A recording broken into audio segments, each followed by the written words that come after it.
Hey everyone, I'm Anthony Geathers. And I'm Gregg Weiss. And we are good dudes with bad hearts. No, literally. Our hearts are broken. I have heart failure. And I have a transplant. We never thought we'd have heart problems. But we do. And they're real. And they suck. And that's why we're here. To talk to you about heart failure, heart attacks, and everything that comes with these conditions. Each week we will bring you an episode featuring guests with heart issues. We're talking about doctors and health professionals. And we're talking about everyday people. Like you and I. Together, we'll share useful information. Providing useful lifestyle tips. And how to prepare heart-healthy meals. We'll tell our stories and hopefully make your hearts better. Welcome to Change of Heart. Hey, welcome back, everyone. I'm Anthony Geathers, and my co-host is Gregg Weiss. Okay, and today we are interviewing Gregg today.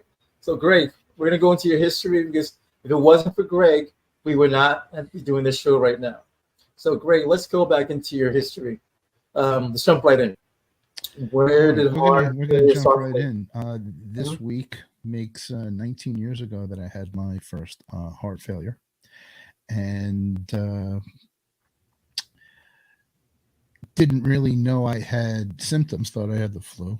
And shortness of breath was a real big part of what was happening to me.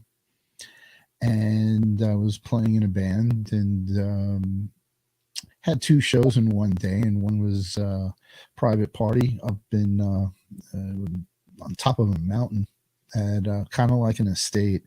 And we heading up to the show, and I literally couldn't breathe, and I couldn't carry my amp. And my bandmate reached out, grabbed just a little 20-watt cabinet, little small thing, and took it up the hill. How much did your amplifier weigh? Oh, the amp weighed 20 pounds. I apologize. I said 20 watts. I'm trying to think about being interviewed instead of being the interviewee here. And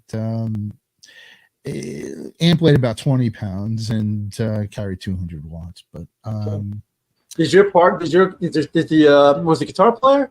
Yeah. Okay, did he realize that you had an issue with that, or he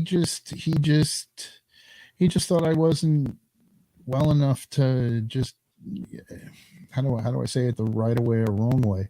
It's just, he just figured I had trouble carrying a piece of equipment up a hill. Mm-hmm.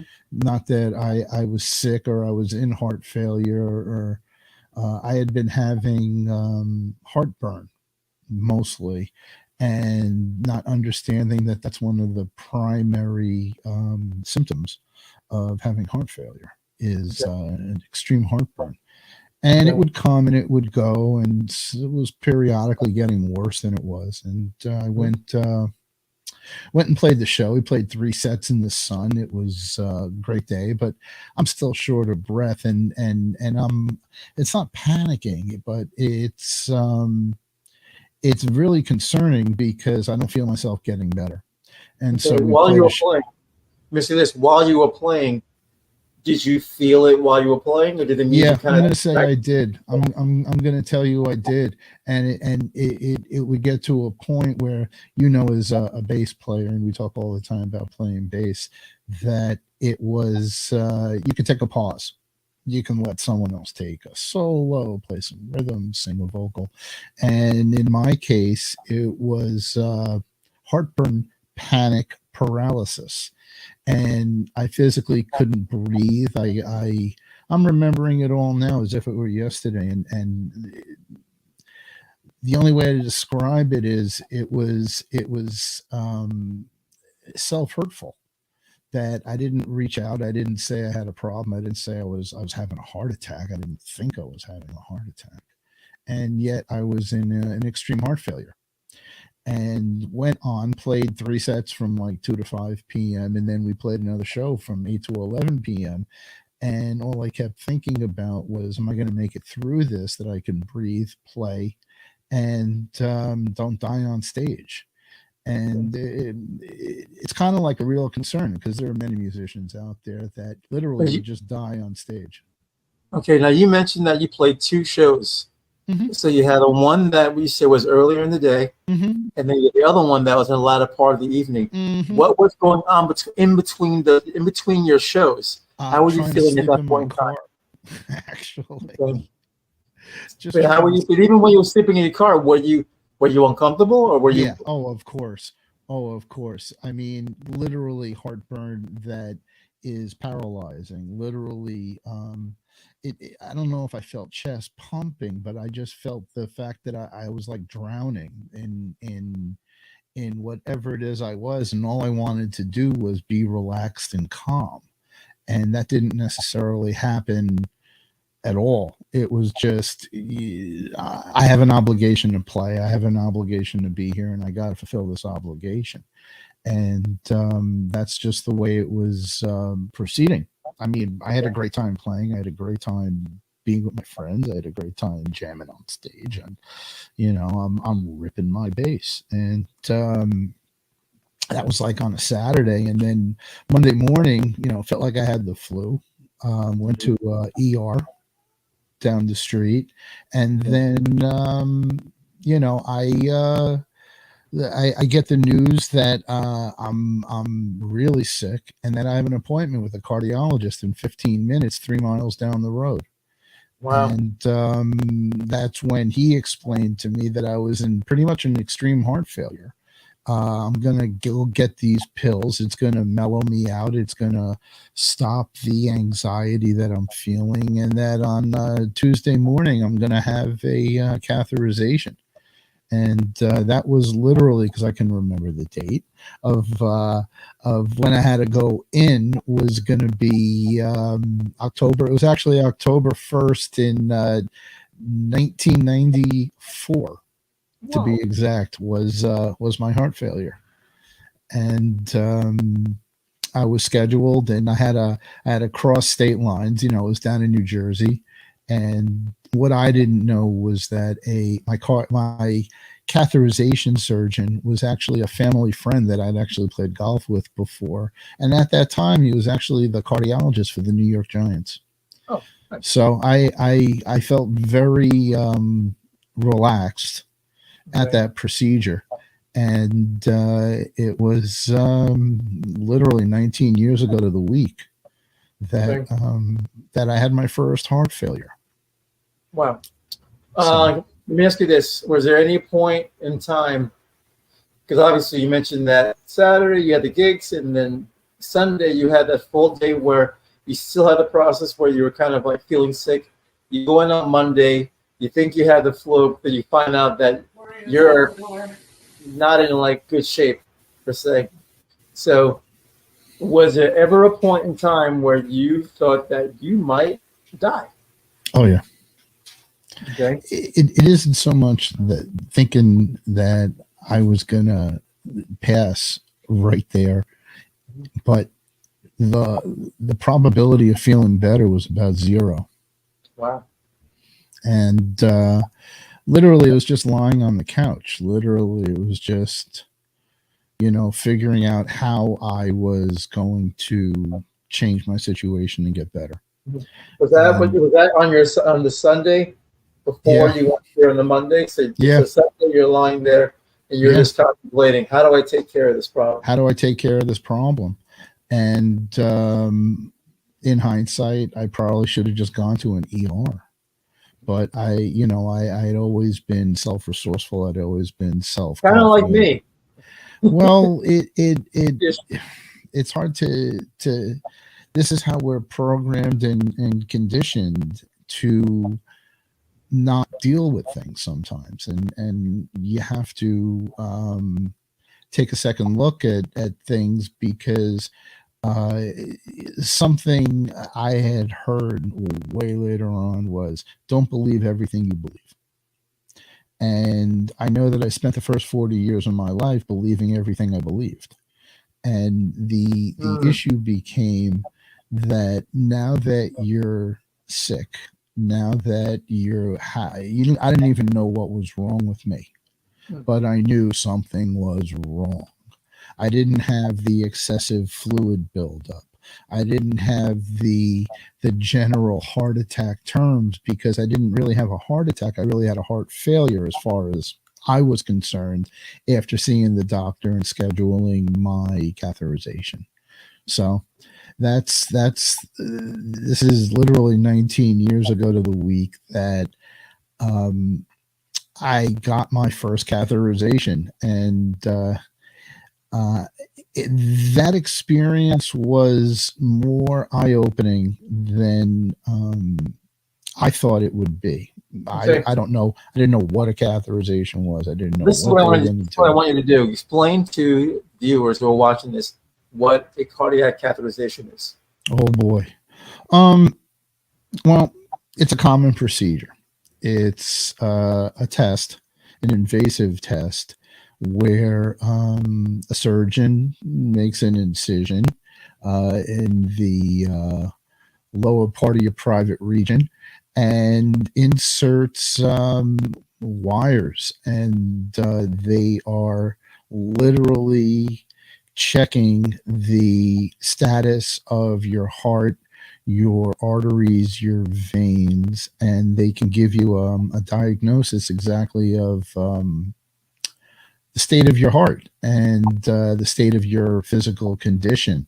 And today they're going through the wrist. I've had catheterizations in my neck,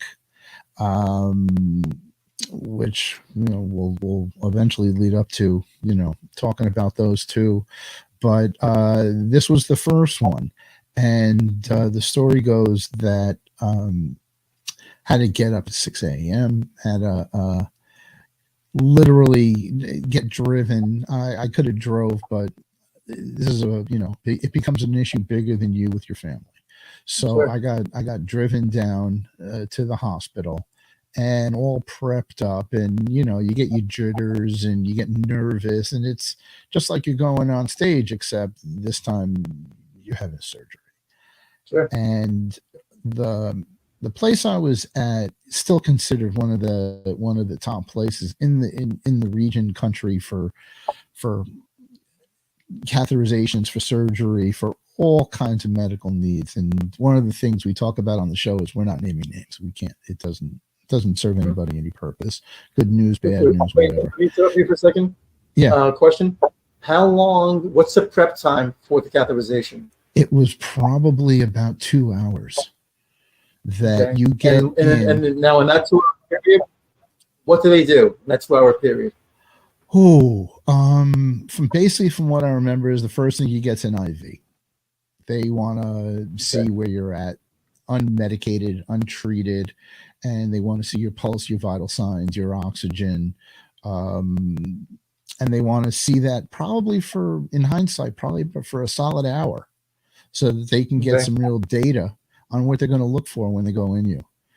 That's it's a great question, because I think one of the reasons I'm talking about this is if you've never had this done, people have, beyond a million questions. They have panic and they have fear and they have questions, especially from somebody who's never gone through it before. And I'm giving you my firsthand experience about what I went through starting from 20 years ago.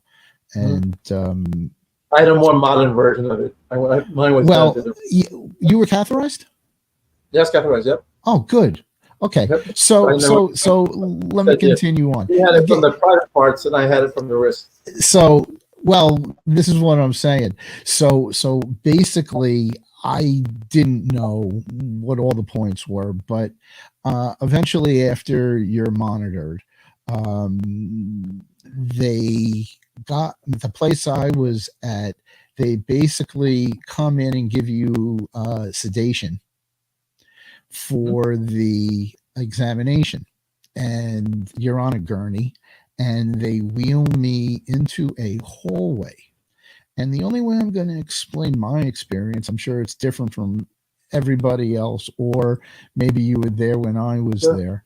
This was 20 years ago, and they had so many catheterizations to do, literally almost at the same time, that I was lined up in a gurney row of at least a dozen gurneys that I could see. just like at any national airport where the takeoff is during the early business hours and the planes are lined up 10-12 to get off. All the planes runway. lined up next to each other. Yes, That's how they had the gurneys set up, because there were at least five or six surgeons doing catheterizations in like 10 different rooms all at once. Wow. And so they had. So you were literally doing an assembly line of catheterizations. Oh yeah, I was number 4. Wow. I was number 4. Okay. And they wheel the first person in, they wheel, the second person in, and literally, I hear alarms and I hear the words code blue. And the second person getting the catheterization was having a stroke right there on the spot. Having a stroke while they were getting the catheterization. Oh yeah, and I'm there on the gurney and I'm waiting for this for me, which isn't. My response is going to be a little bizarre, but I'm going to say it anyway. I see rushing past me are 4 people running a gurney with somebody on it through the doors to get immediate medical attention to save this person's life. Whoa. And the only feeling that came over me was perfect calm. The only feeling that came over me was, today is not my day, that it happened to somebody else. And that the numbers are so in my favor right now to not have happened what just happened to what I just saw. Wow. Did you have in your mind the mindset of like, man, better you than me?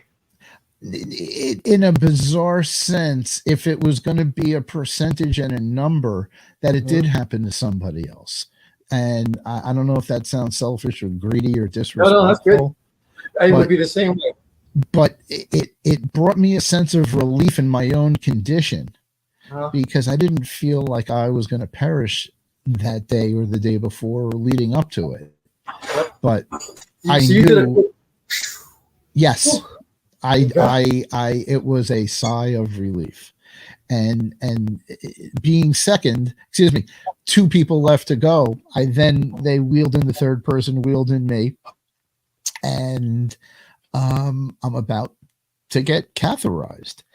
And at my catheterization, I end up seeing this guy, family friend, literally cardiologist for the Giants at the time. And so I had a lot of confidence going into this that whatever was going to happen, they were going to find it. And I'm being catheterized, and there's 3 50-inch monitors in front of me, and there's hardcore computer data on one side, and in the right hand side there's some pictures and all the pertinent data to all the electronics that are hooked up to me, and in the middle screen was nothing. It was black. It was silent. And I'm not sure if there was a camera on the end, but my doctor says to me, he goes, "What do you see?" I said, "I see nothing." He goes, "So do I. I don't see anything." And I don't know if it was a blockage. I don't know if it was an anomaly.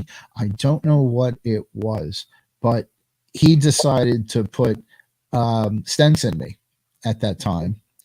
And that's what happened. So I go to the recovery room, and I'm basically getting stabilized, and I'm waiting for my prognosis, and my doctor comes in and says to me, "Look, you have congestive heart failure, and your heart is not pumping to really keep you alive. And we're going to fix this one way or another." And there were 2 hospitals. I can be literally sent into a top facility in the Bronx, or I can literally, as what happened to me, is I got shipped 45 miles south down to Newark, New Jersey, and transported by ambulance. And now I'm further away from my family than I was to get the catheterization in the first place. Okay, And let me interrupt you for a second. Mhm. Explain to the viewers what's congested heart. Define congested heart failure. you need your heart pumping at roughly 50% capacity to stay alive. Most people are at, they call it an EF. The EF for normal people is between 60 and 65%. And I clocked in a whopping 18. Oh, you were at my number. I was at your number. Yeah, you were at my And number. it was bad. It was, I had no idea it was bad. I had no clue. I just struggled with whatever I was doing. So in any event, I get catheterized in one hospital, transferred to another, because the team that revived me and brought me back was in a further south location than where I was living over the border in New York. And Okay. now I'm in Newark, New Jersey. And like you, who self-admittedly walked into a hospital to Yes. check into an ER, Yes. I'm already on the other side being catheterized and ambulatory, and the check-in was there was already a bed for me in cardiac ICU at a top hospital. So now I'm literally on the 8th floor of a building in a place I don't know where I'm at, and I don't know anybody there. And I'm basically introduced to my new doctors, and they're going to diagnose what's wrong and then help me. And I remember waking up, and I was waken up by one of the strangest human beings in my life, and I remember his name, but I'm going to protect the innocent here. And he wakes me up in this jovial clown like good morning, and he's like, "How did you sleep?" And I'm like, "Well, I didn't really sleep at all." He goes, "This is because you have sleep apnea." And I don't know. You found this out? Did you know that you had it in the past, or this is something new? No.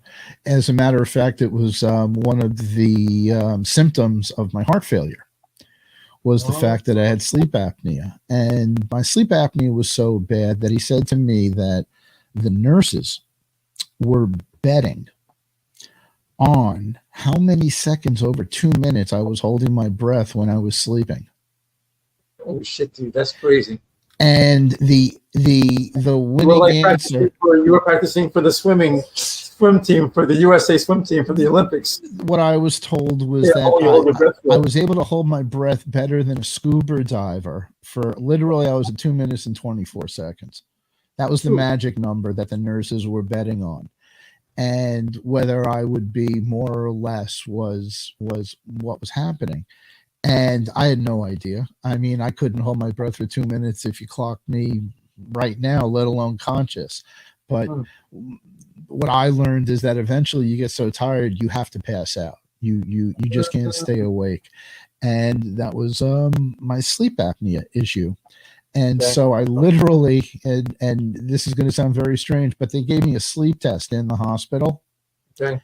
And I got wired up to, this is literally in 1994. I'm literally wired up to a Windows tower with a 20-inch CRT. And I'm wired. If you ever had a sleep test, you would know you get hooked up with like 50 wires to your skull and the rest of your body, and you can never sleep from this thing anyway.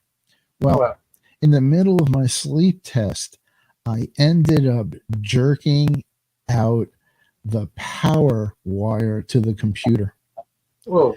I literally rebooted the computer, found my file, loaded the file, and resumed my sleep study.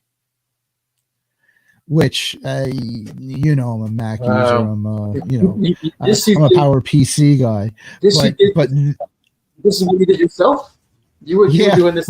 You walked up and you did this yourself? I literally sat there and figured out, how am I going to get through this? And it wasn't even like you can call anybody. It was just like, I'm going to do this. And I was at that point, I was such a self-proclaimed Mac freak and tech freak, guru wizard, self-acclaimed, self-appropriated fixer of problems that I literally hurled myself out of bed and continued and finished my sleep study. Well, he starts telling me that my oxygen level was falling below 40% in my sleep. Now, awake, even sick people are at 90, 85%, and they put the thing on your finger. Yes. But when I passed out, I was choking myself that my oxygen level fell below 40. Mm. And he wakes me up and he goes, we got to treat your sleep apnea. Mm-hmm. And I don't even know what that is. And so now that I have heart failure, I also have sleep apnea. Okay. Lo and behold. Now, assuming the sleep apnea obviously starves you of oxygen, do you think that was a contributing factor to your heart failure?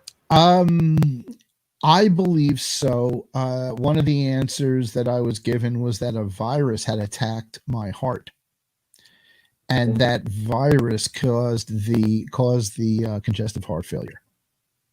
Okay. And I just got to live with whatever the doctors are telling me. And whether it's true or not, who knows what these real diagnoses are. In any event, they're looking at the numbers.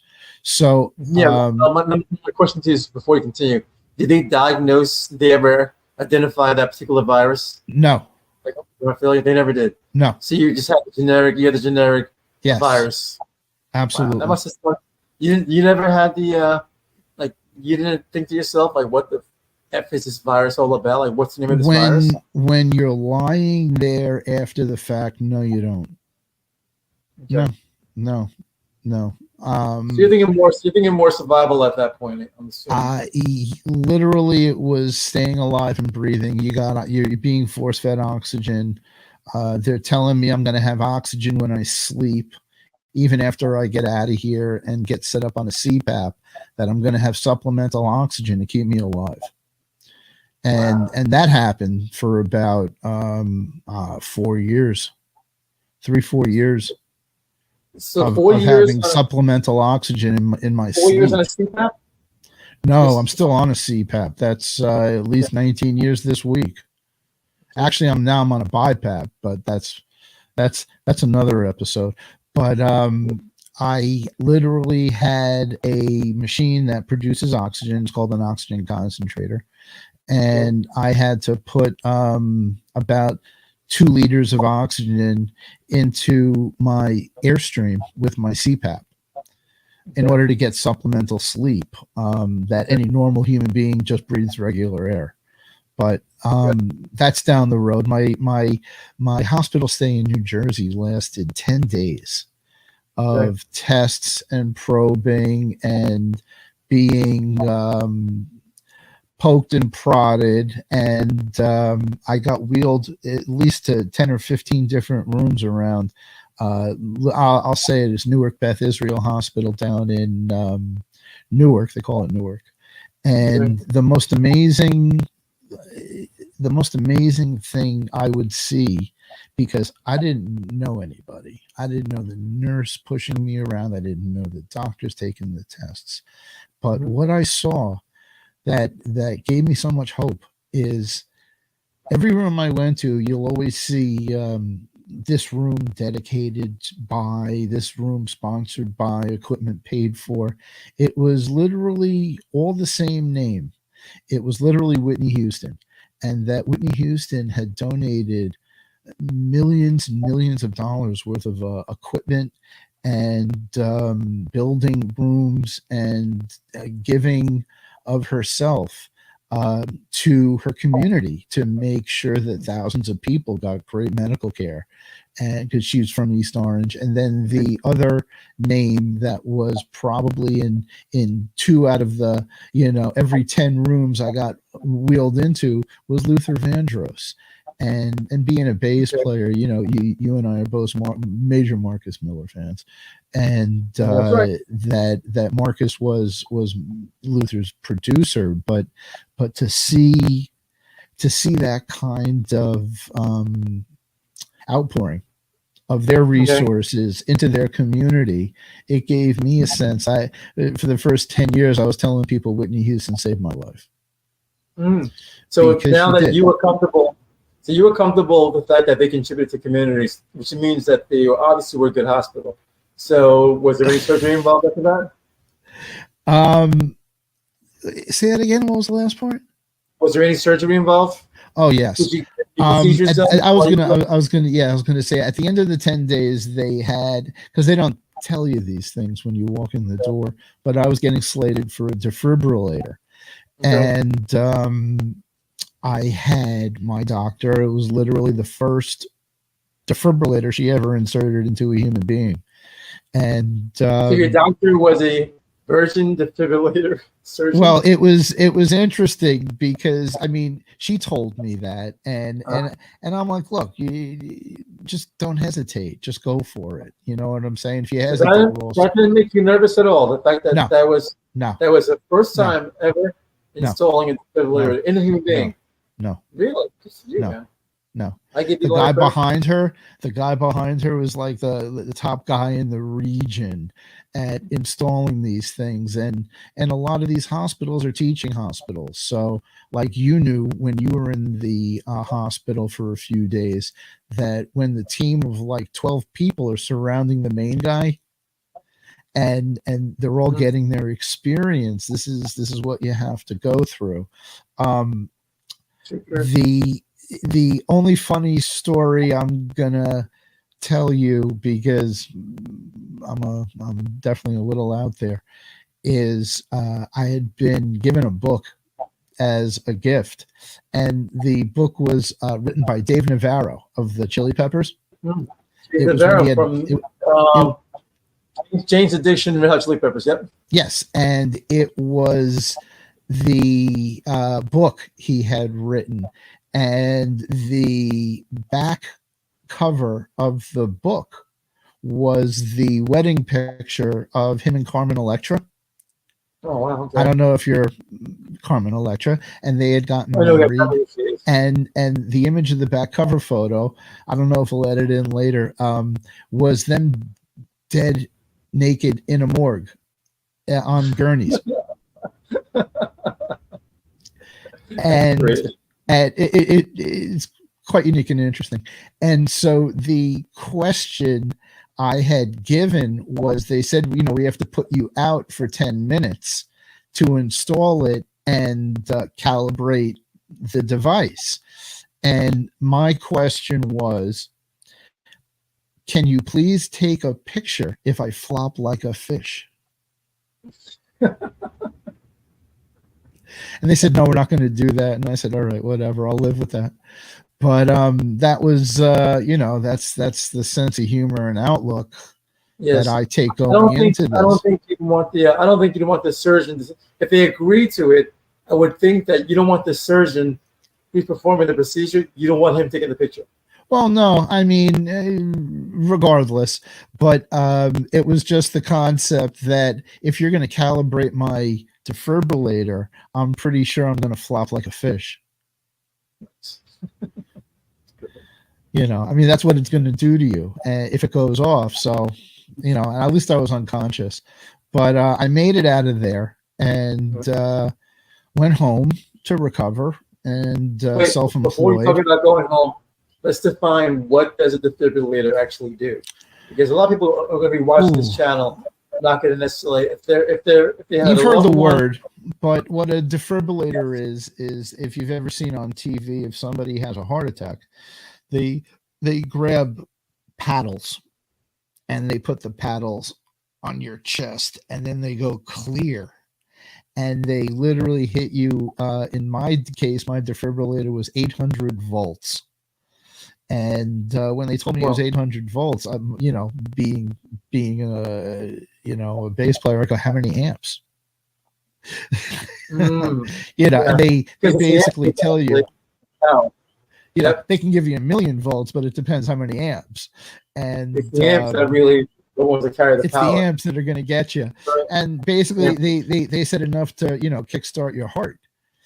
And that's what a defibrillator does. Is an implanted device that throws out a massive amount of voltage, and the sensor is basically the one I had at the time in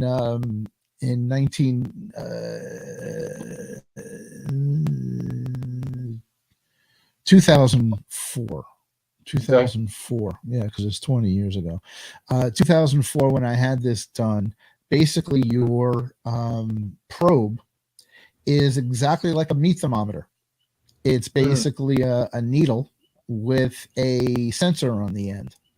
And that's what they literally run into your heart. And you don't feel it. You don't know about it. You feel the battery because it's this new lump in your chest, but you don't feel the probe. And it's this device that's going to monitor your heart. And if your heart gets into what they call an arrhythmic disorder or a heart attack, that it's basically going to jolt you alive. Wow. And I'm fortunate enough that 11 years went by on that battery and that probe that it never went off. I was medicated. I led a much healthier lifestyle, and it never went off. And in 2015, I had to get the battery replaced because it was its term of service, and went back to the hospital. And ironically, the same woman who put her first defibrillator battery and defibrillator in a human being, me, was doing my replacement, and I felt very comfortable about that. Okay, good. Wait, let me back. I'm going to backtrack. So you had the defibrillator installed, and then you went home. Yeah. So what was next after that?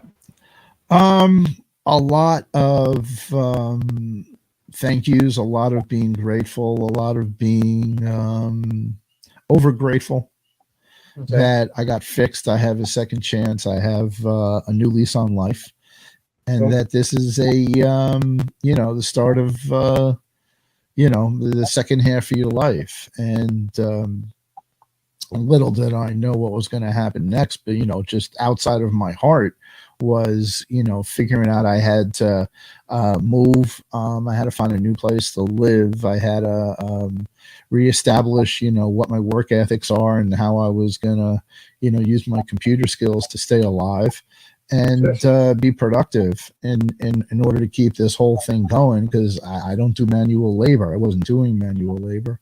I didn't have a labor intensive job. Everything was in my head and my hands. And moved upstate and had to find new doctors and start living a new life. And I did. I was my medications worked, all the basic water pills and heart regulation meds, most of which you're on now, I was on. Been on them now for 19 years, and it was a very, very normal life. I mean, you feel normal, right? I do now. Well, this is my point, is when you felt really bad, you didn't really know how you're going to recover. No. Well, I also psychologically didn't think in terms of, for me, I was always thinking in terms of cough medicines can take care of the issue, not realizing that it was heart failure, not realizing that my right lung collapsed. Like, there were just a lot of little things that I didn't consider. And for me, it's like, well, water and medications will take care of everything. And when I say medications, I mean over the counter, basic stuff. Not thinking in terms of, something. My heart was pumping at 18%. Imagine what it was before I even went to the doctor, and just hearing it a little higher, but just the fact that I busted my ass, almost intentionally going crazy on stage and performing like a maniac, and then I put the water weight on, And then I realized, holy crap, after visiting the doctors, you got 3 cardiologists sitting around you going, how the hell did you make it here? Yeah, right. You know, how did you? Yeah, that was probably one of the scariest moments, I think. That's when I realized, you know something, Geathers, maybe you should have showed up a little earlier. Maybe that macho man bullshit wasn't going to work out for you. Well, you're lucky you didn't take cough syrup, because cough syrup is a barbiturate. It's a barbiturate. And if it does anything, it'll stop your heart. That's right. So there's the big piece of advice: don't drink cough syrup if you have chest pain. That's right. Although That's that right. makes no sense, but it's true. And well, let me ask you this: what expectations did you have after having the defibrillator installed? And did you go through any sense of depression? Was there any anxiety in the process? Not in that. No, not in that. The big reevaluation was exertion. The big reevaluation was getting my sleep disorder corrected. Actually breathing oxygen and getting a restful sleep at night to heal my heart and the rest of my body.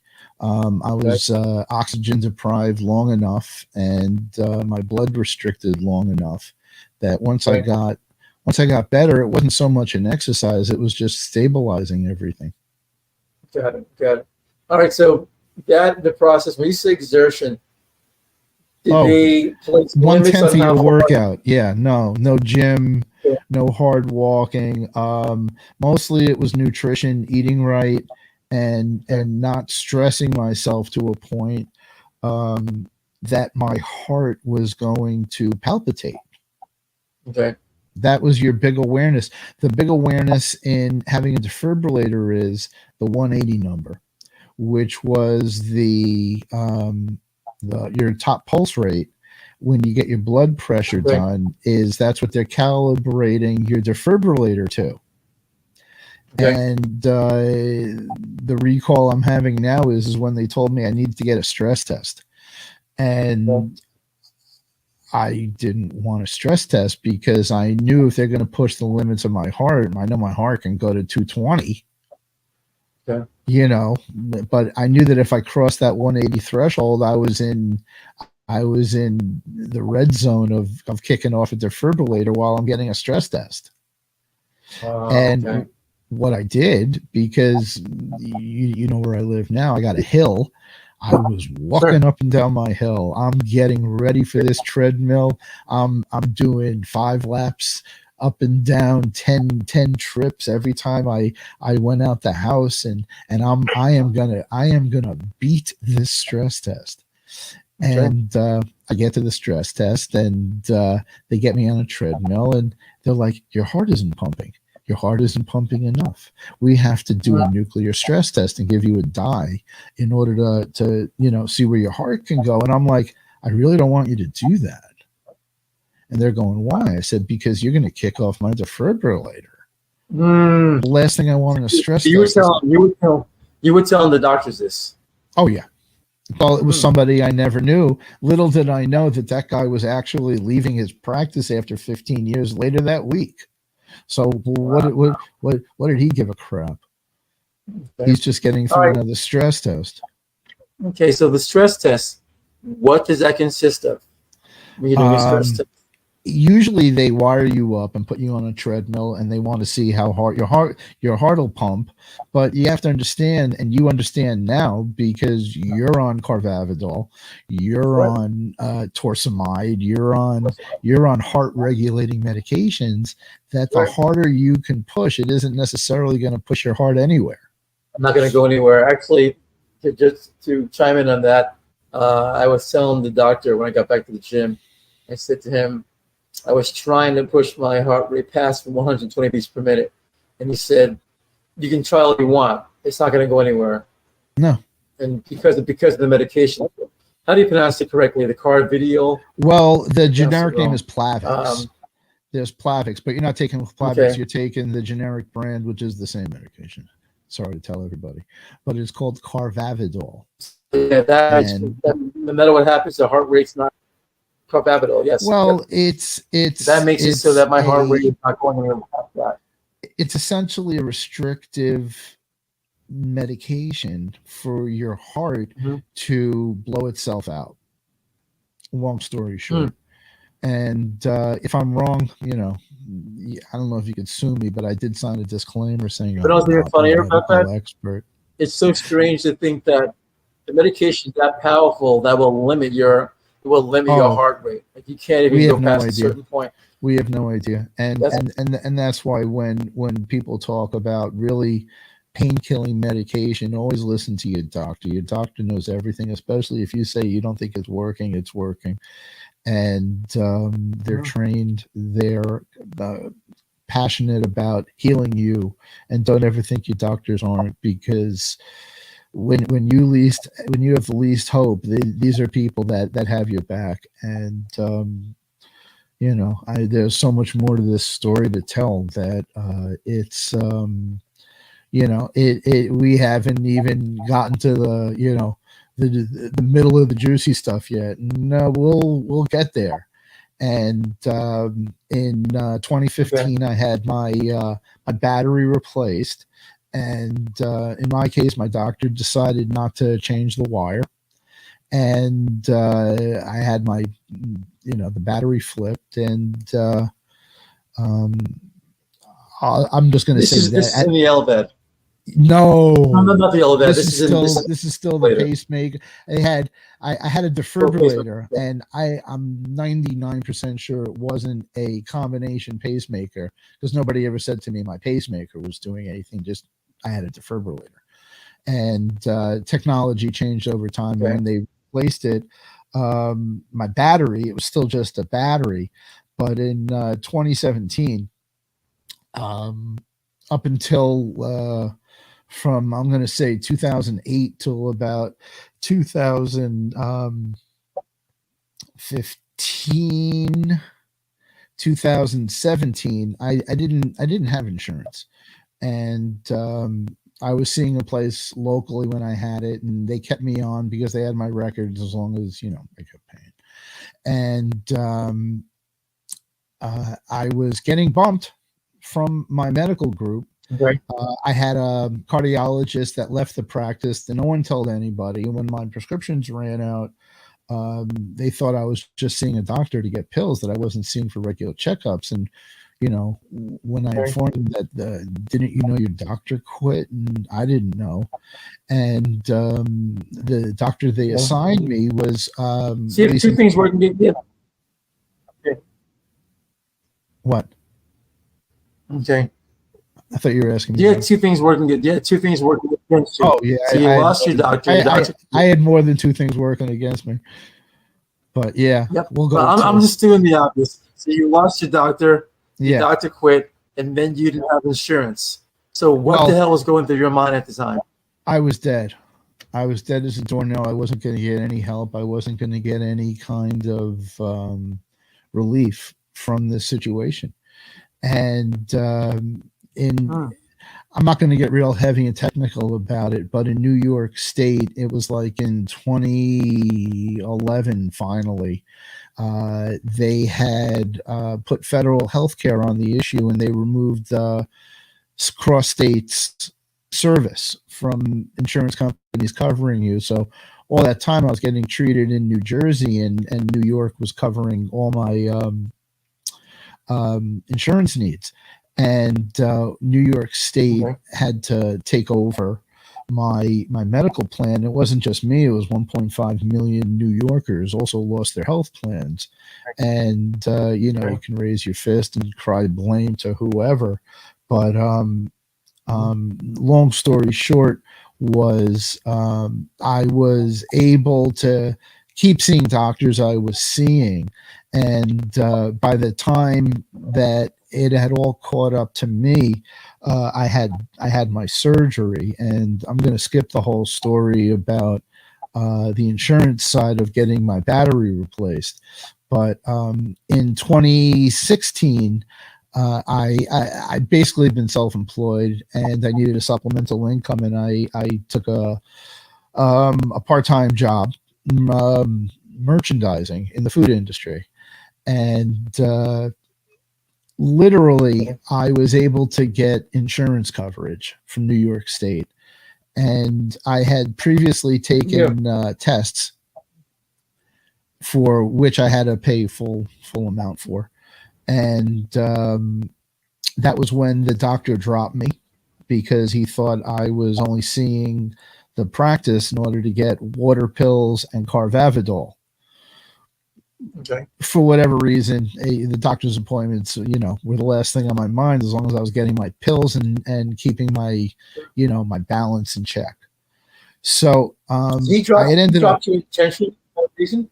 That was what he just decided. Yeah, Well, I mean, literally, if I could find my medical records, I can prove all this. But I'm not going to hold a bitter attitude towards people who make up their own minds about whatever and put it down on medical records, and their word stands and my word doesn't. So I'm not going to go there. And the ironic.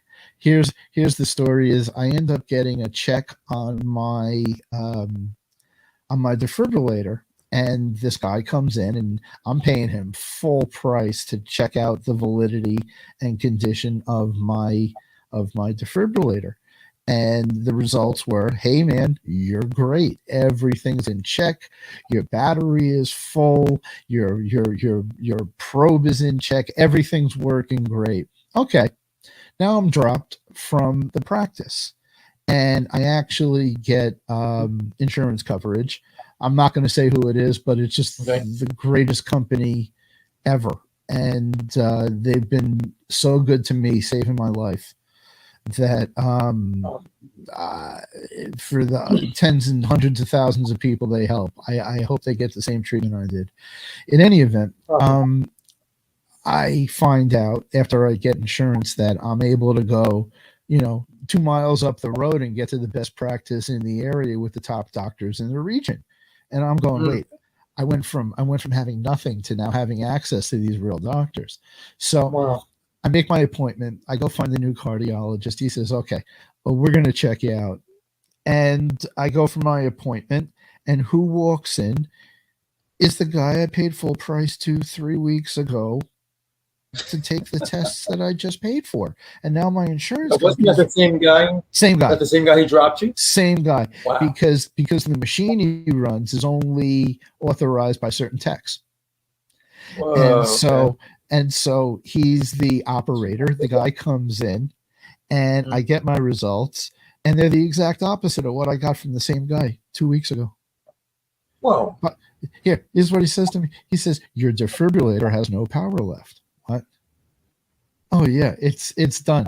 The wire. So this in is the your same heart, guy. Let me get this right. This is the same guy prior to that who says literally everything was great. Literally, everything was awesome. I said, hey dude, don't you remember me? Don't you remember me? Wow. Oh, He didn't think you would. Yeah, no, he didn't think I'd remember, because I must have been some kind of stupid, unconscious heart patient in some third-rate medical practice. And now he's literally testing me, and I'm getting the results from my doctor. And my doctor says to me, he goes, by the way, that wire connecting your heart to the defibrillator, it's worn out, it's exposed. It is shocking the lining of your heart, and it is about to break in half. You need emergency surgery. And I'm like, excuse me? I don't, in the words of David Lee Roth, I don't feel tardy. And so that's kind of like, well, let me get this right. So you had, you technically had a jumper cable. The positive was kind of flying around inside your heart. I mean, that's what it sounds like. It sounds like the positive of a jumper cable was just kind of. Well, it wasn't a jumper cable. It was a meat thermometer that was just stuck in. That's what this is. That's what a defibrillator and a pacemaker. That's how it connects. It's a probe. Okay. Just like a heat thermometer for an oven or your food, a food thermometer. But it's a lot more high tech and it's a lot more complicated. So yes, doctor. But But I mean, just to be in a place. Excuse me, what did you say? I missed you. No, the same doctor who, the same doctor who basically told well, it you wasn't was the doctor, cool. it was the tech. It was the actual surgery. tech. Yeah, it was Okay, it was got the it, tech got because the other when you move out of the New York City metro area, your test resources are obviously limited, and to get the same kind of health test from the same kind of equipment, they actually have one operator traveling around to 4 or 5 different medical centers up here. And when I was so shocked to see the same guy. I mean, I'm a people person. You're a people person. I mean, like somebody, a celebrity who met you, 15 years ago, remembered you 15 years later. And this is the kind of recall that I have with this guy. And then my doctor comes up to me and he says, by the way, every test result you just paid for from the other place is the exact opposite we got from this guy right here. And you need a emergency surgery. So I've already had one hospitalization. Now I'm going, okay, so what's next? What does emergency surgery mean? Now? Tomorrow? And he says, well, he goes, you've made it for 14 years this far. He goes, probably in about 2 weeks. Now, that was a little concerning, because now the idea in my head is the wire is exposed, shocking the lining of my heart, and is so brittle it's going to break in my heart. And so that was the next step of the story. And 2 weeks later, it was. But emergency surgery sounds like. What was that? To me, emergency surgery sounds like an emergency surgery sounds like within 24 hours. That's like what I thought. Something that would happen like exactly. that. No. Waiting. I agree. And it basically the scheduling and the availability to get everything ready was 2 weeks. So that was the longest 2 weeks of my life to that point. Because now how it's explained to, well, here's the surgery. What happens is I have to get the probe removed and replaced. And after 15 years of being planted in my body, it was explained to me as if you ever see a tree in the ground and there's ivy growing all around the tree on all the branches, that's the probe in your heart. And that after all this time, muscle tissue has grown all around the probe, and we got to remove it. We're just not pulling out the probe. It doesn't work like that. And it was literally an 8.5 hour procedure to remove the one probe and replace the pacemaker. The pacemaker I received and the defibrillator took 20 minutes to put in, but it took 8.5 hours to get it out. Yeah, who knew? Who knew? And it's like, like I'll say down the road, you wake up, you don't know whether it's day or night. When am I getting out of here? Well, when you're able to get up and get out of here, what's that going to be? Probably about 6 hours, 7 hours from the defibrillator surgery. And now I have 3 wires in me, and I have a pacemaker, defibrillator, and now all that's getting monitored. And so I figured, hey, I had the first one, I'm going to bounce back. And I basically did. I was back at work in 2 weeks, and I was doing my physical labor job that I took to get health insurance. And everything was pretty good for about 2 years. Now, on this defibrillator. Well, let me ask you this. But before you continue, during your job, you worked for Insider Markets at the time? Well, I'm not going to mention names. I was a third-party merchandiser in a major supermarket chain. The name you mentioned is a franchisee of the company, and they own 28 stores. Got it. and they're you see Yes. one name. There's actually two other names. There's the brand name of the store, and then there's the corporate name in which they're all under. But they're very good at letting you know who they are. It's a private family business, and they own, in that area. Well, they even own, I mean, they own stores everywhere. They own all the stores up here. They own all the stores down where you are. But yeah, I didn't work for them, and you know, that's My where question to that's. you is this: Excuse me. because you mentioned the job as, yes, you mentioned Oh the job yeah. as basically manual labor. Basically, I was a food merchandiser. I reset planograms.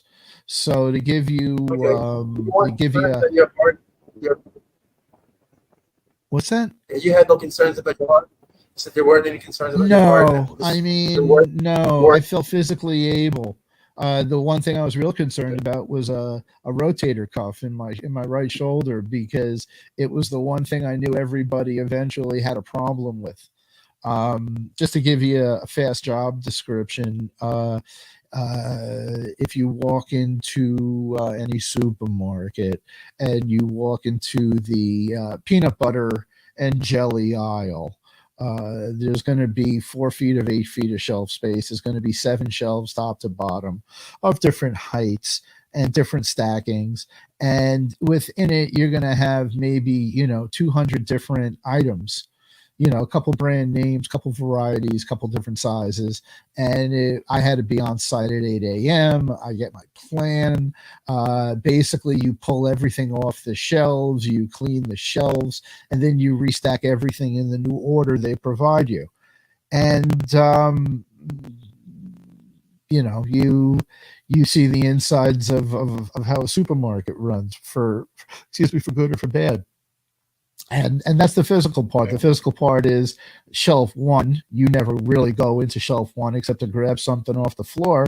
But I'm on my hands and knees going all the way to the back wall that's 4 feet deep.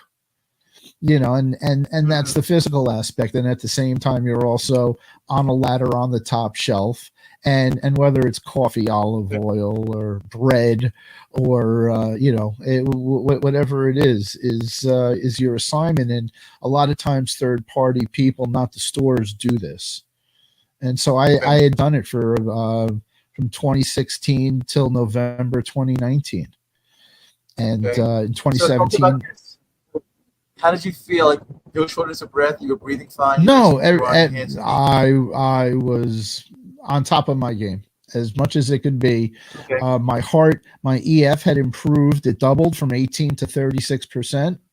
And all my blood work was in order. Everything was going fine. Nothing was in my way, until a day of reckoning. And awesome. I can keep going and going and going and going. I'm gonna, I know, now I'm going to put on my interviewer hat and know that we're an hour in. And I'm just going to say that everything came to an abrupt halt on November 18th, 19th in 2019. And it was one of the worst days of my life. Let's talk about that as well. Let's talk about the abrupt halt. I'm gonna start it now. And the way I'm going to tell you is, it started out as like the best day I had at my job in 3 years. I ended up transferring to another company, and just they knew I worked hard. They knew I got everything done. They knew I showed up on time. Whether I was traveling 5 miles or 125 miles to a store location, always there at 8 a.m., always doing what they asked, never complain, never this, never that. And I had been given a raise. I had been given a new responsibility that was going to cut my workload in half and keep the same rate of pay.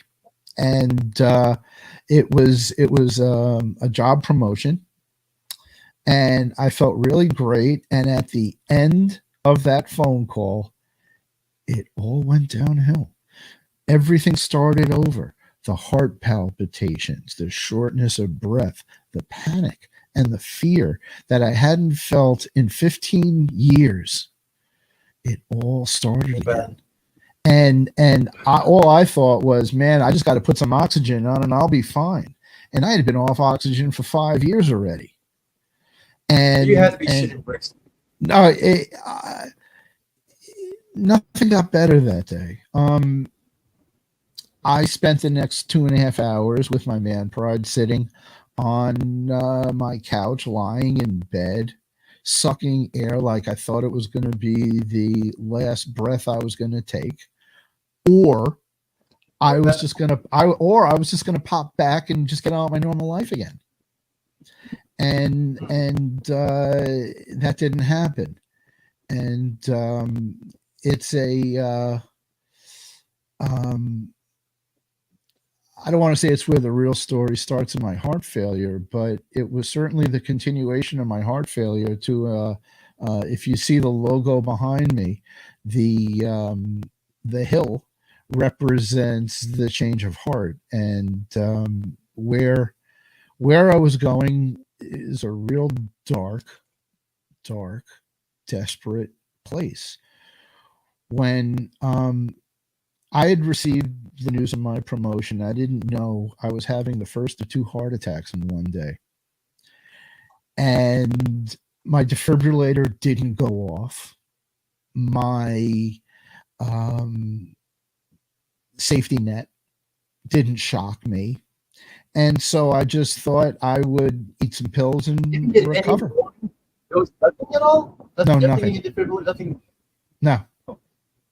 No, that's how my day started. And I had an appointment to get a car fixed, and I had to meet somebody and, basically, drop off the car or wait for it to get fixed. And that appointment was about at 2 p.m. And about 12:30, I wasn't feeling any better. And what had come over me was extreme dehydration. And what I had done was I literally drank a half quart, almost a whole quart of Gatorade.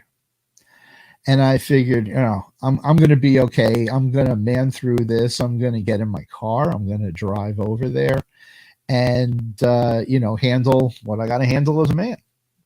Car appointment. Okay. What time did you get your promotion? What time did you get the promotion? You said early that morning? 8:30 in the morning. It was on a Friday because you don't work on Fridays. And, in hindsight, maybe I should have just gotten sick on my job, but I wasn't that lucky. And it was about 12:30 and I felt bad. And I drank the Gatorade and I didn't feel any better. And then I started guzzling orange juice, figuring that's going to wake me up with the vitamin C and the sugar. And So I blacked out. Dehydrated. No, I'm right at this point. It went off. My defibrillator went off. Okay. I blacked out and I woke up 5 feet away, staring at the bottom of my refrigerator like I was waking up in an episode of Breaking Bad. And it was the first thing that my brain registered was, you're in Breaking Bad. Something just happened that you were unconscious. You woke up on the floor, and I don't lie on the floor, but the only thing I know about Breaking Bad is everybody woke up lying on the floor. And they were staring at something, and I was staring at the bottom of my refrigerator, and I'm saying to myself, why am I staring at the bottom of my refrigerator? I was just drinking orange juice. And the second thing said to me, passed out. I didn't pass out. My defibrillator went off. I got knocked out. Oh, okay. I had the Mike Tyson punch. And the only thing I knew to do was to carry on. The only thing I did was I stood on my feet, I collected myself, I got in my car, and I drove to the car appointment. I couldn't walk. I couldn't stand. I had very little bearing at that point, and I went to the car appointment, and things didn't go as planned. And I was leaning on my car from my sheer life. I was knocked out. I was woken up, but I knew I couldn't let my guard down and let anybody know I was sick. I was unhealthy, and then I just went on my way. Nothing's going to be wrong. I didn't realize that I didn't realize I was having my second heart attack in one day.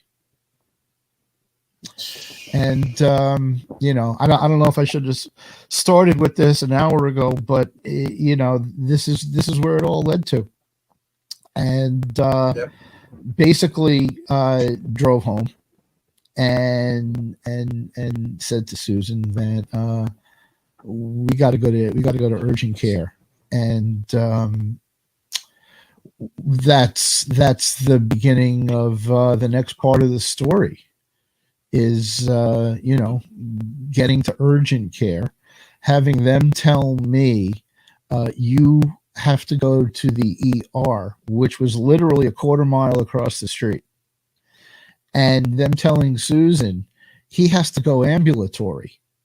He cannot. We know how you got here, but we're not going to let you go there like this. Something can happen. Wow. And quarter mile away, but they needed an ambulance. Yeah, exactly. And that's when I got admitted. And once again, I got admitted ambulatory. This was my second out of 3 surgeries that I got admitted ambulatory. And avoided a lot of paperwork to get in, so speaking. And that's where it's going. Just on a side note, we're an hour 11 in, and I got a low battery alert. I should have left my laptop plugged in. I don't know if you want to keep going or, I'm tired. Let's keep on going to about an hour 20. Now I'll edit this part out, of course. Well, yeah, no, it's. Do you want to do a part 2? Let me take a sip of water. See, I don't know if I want to get to the juicy part an hour in, or you start that way. I could do it again and start that way. I would do this. What you feeling so far? We ended. Also, I need you to turn up. Oh, I like it a lot. I hear me great in my headphones, and I'm barely hearing what you're saying. I don't know if you're just off the mic or. 1 second. Go in. Mic settings. Yeah, it's like a 1.5. I need you on a 4. Settings on. I got to get you an SM58. No, I need an SM58. It's stronger. What about now? Oh, much better. Yeah, I was having trouble hearing you the whole time. Got it. Okay. All right. So I boosted the volume. All right. So I know that I'm going to take out about a minute. Yeah. All right. Cool. Yeah, just give me like a 3 count, 4 count, or something. I'll jump back in. Okay. So here we go. 3, 2, 1, and we're back. So, Greg, what's the deal with this situation where you had 2 heart attacks in one day?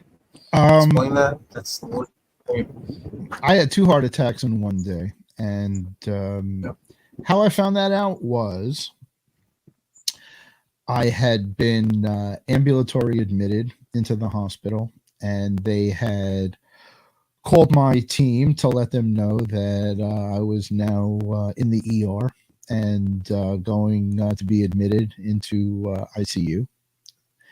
And my doctor, who did my pacemaker replacement with the defibrillator, came in, and he carries around the same machine that I had paid for the tests in 2 locations. Excuse me. And the amazing thing about technology is what can be recorded and reinterpreted.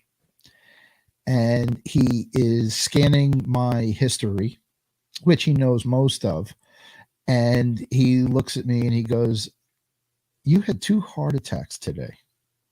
I said, "Well, I'm pretty sure I had one because the defibrillator went off." He said, "No." He goes, "You had a heart attack at 8:30 in the morning." Oh my God, I like how you're telling the doctor how many you had. Oh yeah. And Tell the specialist. yeah, well, when he told me I had 2, I realized that I when the first one must have occurred, and it was very mild, and then that the second one really set off the defibrillator and knocked me off my feet. And his response was, "Did you really want to kill yourself today?" Oh. And I'm like, "Well, no, I don't want to kill myself. I want to live." And he's reading. How you know? Well, the machine he uses when people have a defibrillator, they give you a home unit that you can check it in, and it does a scan, and it creates a report for your cardiologist. And it spits out of the machine like a stock market ticket tape. And mine kept going like the joke is a CVS receipt, and you know, halfway to the moon, and this thing is running like the stock crash in 1929, except it's my pacemaker report, my defibrillator report, and he's reading and he's reading and he's threading, and this thing's going on for like 15 yards of paper. It's like he's going to have to replace the roll of report. And he's like, "Oh my God. And I'm going, "What's the matter?" He goes, you basically wore out your defibrillator. And, he had just put it in 2 years ago. And, I had gone through a defibrillator experience where I had 11 years on a defibrillator with nothing. And when just to step back a little, when they change your battery in a defibrillator, they have to test it. And the guy from the defibrillator battery company, St. Jude, comes in and says, "I have to thump you." And I'm like, well, what's that? And he goes, "Well, we have to test the battery before we take it out of you." And Thump you is like. Like what's the is that an acronym? No, it's a truth. They actually set it off at a level that they can test it, but it won't send you into cardiac shock. It's called a thump, and it is a thump. It's just it's he has to do this to everybody because people who get them removed have to have this done because they need the check. And do you feel it like when that happens? 100. You feel that 150%. Now, I didn't feel it when it saved my life. Okay. And one of our guests, when he was talking, basically called it a Mike Tyson punch, which it is, but it'll render you unconscious, like when it really works. And so this was just a check to see that it worked. And that was the story of the battery replacement, but basically to find out that I had essentially wore out the the defibrillator. He said a lot, not all, but a lot. And it might have a kick or two left in it, but they weren't doing whatever they were doing. It was staying in me for the long haul.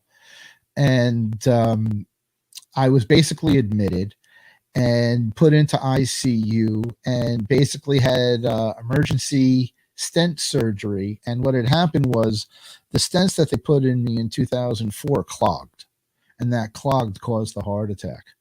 And while it was clogging, it was causing my new symptoms to occur that I had before I was sick in the first place.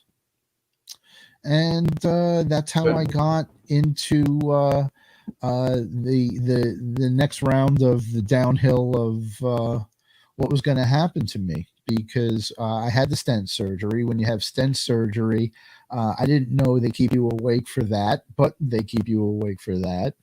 And, you're basically catheterized. And while they're catheterizing you, they can insert the stents. And, I don't want to, prepare you for, any inevitability, but, hopefully this is a chronicle and a log to see that. Yep. And long story short is my heart didn't recover from the new stents, in the sense that I had no more cloggage issue, but I didn't have a pump that was flowing my heart. My EF was basically falling in half from when I had gotten admitted before the heart attacks.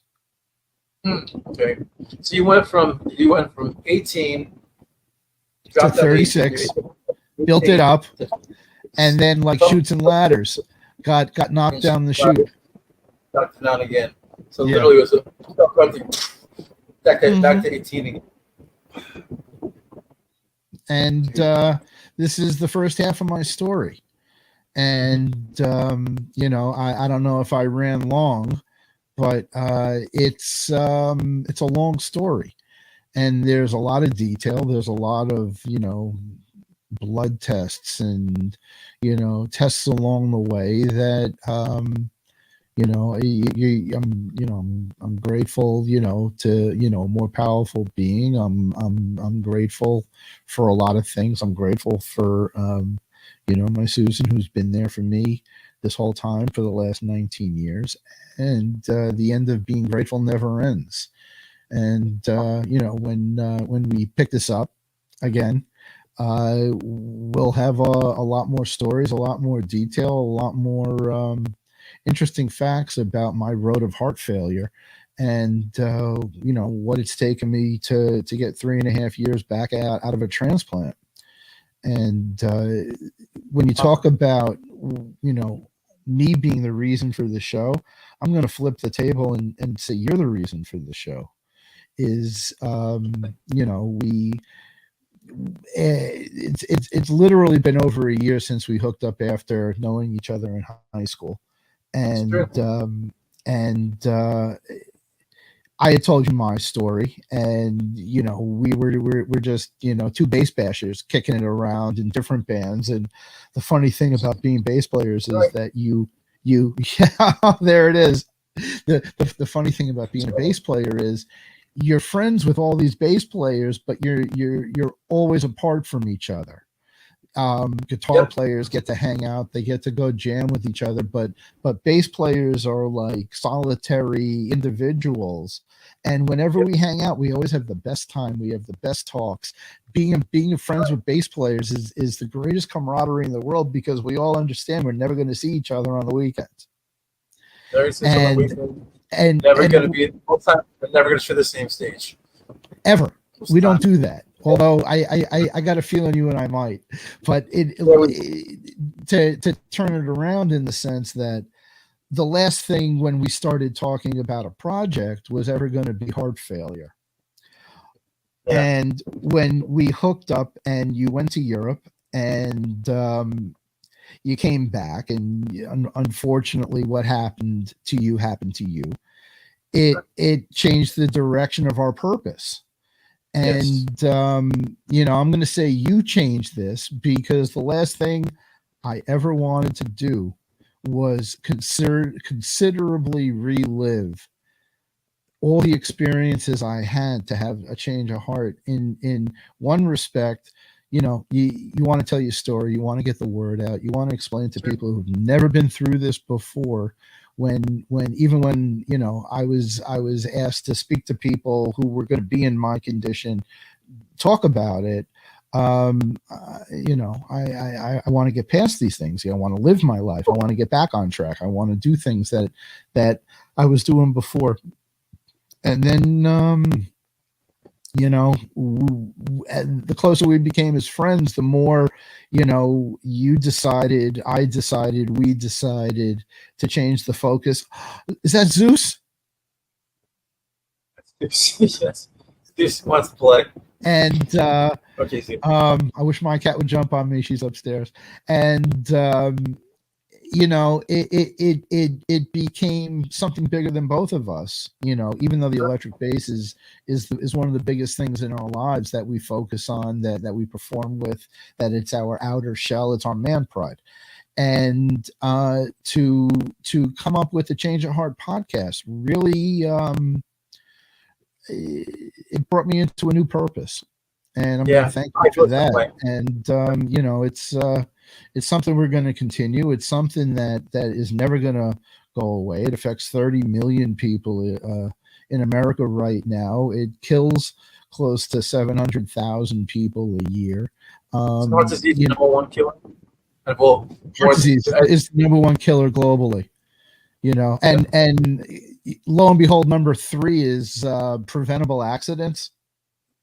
Go figure. Or it means that accidents in people general. who shouldn't be texting. That's usually what it Well, consists of. that's part of it. I mean, you know, people who shouldn't be, you know, I'm going to say it, cleaning gutters. Yep. You know, I mean, car accidents are part of it, Heart. but That's right. preventable accidents, you know, even on the job or wherever, is the third Yep. largest killer of people. And you know, it's something I think that you and I fell upon accidentally. Yep. And you know, hopefully people are gonna watch this and learn from it and share it. And if it ever occurs to them, they can use us as you know, some outside opinion and reference from somebody who's gone through it with no BS attached. That's true. That's true indeed. Well, think about it. We're literally, I hate to say it, you literally learn on the job. It's like, it's not it's literally on the job. And not just the production side of it. I'm talking about the actual experience of having heart disease. I learned a lot the last couple of months. Just obviously from having you as a partner and a longtime friend, and then interviewing people and hearing all these different stories. And the one thing that one of our guests said, of course, Kelvin Smith, said that you hear stories and you think you're in a horrible place, and then you hear stories that are far worse than yours, and then you go, you know, I'm not too bad. You're not too Well, bad. we heard that yesterday interviewing somebody saying that you know, as much as you think you're in a bad place, there's always somebody who's got it worse. Absolutely. And that's the truth. You just can't get away from that, and I think that's a big part of why we're here, and the help we can provide people who either, you know, can't reach out, don't reach out, and it's going to be you know, some type of help to somebody, even if it's me just talking about it and getting past it. Yeah, but also, funny, I find that for me, this show has become very therapeutic in many ways. It really, really has. Because you always go through the phase of, like, man, how the hell did I get here? Yeah, even at a small level. I know how I got here. Yeah, no, I don't have to. I don't have to worry about. At least you can say that. Like, where with me, it was like, you know, history of heart disease. Supposedly, yeah, I do what I can do, and then all of a sudden, it's like, then you're stricken with it, you have it, and then it just kind of sucks. You're like, man. Well, what do you know? You asked me a question before about, you know, when I had my first heart failure, and you know, what was it like in recovery from you know, the first surgery, which wasn't even a surgery, it's a battery inserted into, you know, underneath your chest and shoulder blade. And what I'm going to tell you in hindsight is you got nothing to worry about for 15 years if you got no stents. You know, catheterized, that's awesome. Everybody should get catheterized. Although